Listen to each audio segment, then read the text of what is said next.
ಮುಂಬಯಿಯ ಮೊಗವೀರ ವ್ಯವಸ್ಥಾಪಕ ಮಂಡಳಿ ಇದರ ಸಾಂಸ್ಕೃತಿಕ ವಿಭಾಗದ ಅಂಗವಾಗಿ ಶಾಲಿನಿ ಜಿ ಶಂಕರ್ ಸಭಾಂಗಣದಲ್ಲಿ ಮುಂಬೈ ತಂಡದ ಕಲಾವಿದರಿಂದ ತುಳು ಐತಿಹಾಸಿಕ ನಾಟಕ ಕಾರ್ಣಿಕದ ಶನೇಶ್ವರಿ ಪ್ರದರ್ಶನಗೊಂಡಿತು. ಇದೇ ವೇಳೆ ಕಾರ್ಯಕ್ರಮದಲ್ಲಿ ಮುಂಬಯಿಯ ಪ್ರಬುದ್ಧ ಕಲಾವಿದ ಅನಿಲ್ ಕುಮಾರ್ ಸಸೀತ್ಲು ಅವರನ್ನು ಮೊಗವೀರ ವ್ಯವಸ್ಥಾಪಕ ಮಂಡಳಿಯ ವತಿಯಿಂದ ಸನ್ಮಾನಿಸಲಾಯಿತು. ಮೊಗವೀರ ವ್ಯವಸ್ಥಾಪಕ ಮಂಡಳಿ ಮುಂಬೈ ಇದರ ಸಾಂಸ್ಕೃತಿಕ ವಿಭಾಗದ ಅಂಗವಾಗಿ ಫೆಬ್ರವರಿ 1ರಂದು ಶಾಲಿನಿ ಜಿ ಶಂಕರ್ ಸಭಾಗೃಹದಲ್ಲಿ ಜರುಗಿದ ಕಾರ್ಯಕ್ರಮದಲ್ಲಿ ಅಭಿನಯ ಮಂಟಪ ಮುಂಬೈ ತಂಡದ ಕಲಾವಿದರು ಪ್ರದರ್ಶಿಸಿದ ತುಳು ಐತಿಹಾಸಿಕ ನಾಟಕ ಕಾರ್ಣಿಕದ ಶನೇಶ್ವರಿ ನಾಟಕದ ಸಂದರ್ಭದಲ್ಲಿ ಮುಂಬೈ ಪ್ರಬುದ್ಧ ಕಲಾವಿದ ಅನಿಲ್ ಕುಮಾರ್ ಸಸೀತ್ಲು ಇವರನ್ನು ಮೊಗವೀರ ವ್ಯವಸ್ಥಾಪಕ ಮಂಡಳಿ ವತಿಯಿಂದ ಸನ್ಮಾನಿಸಲಾಯಿತು.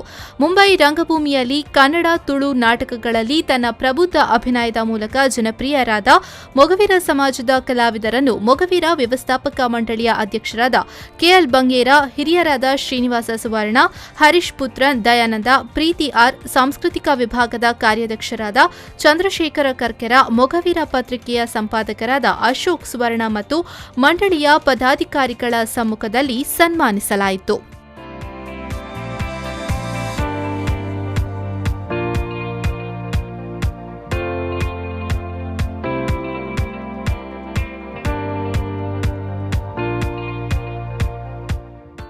Bureau report V4 News 24/7 Mumbai.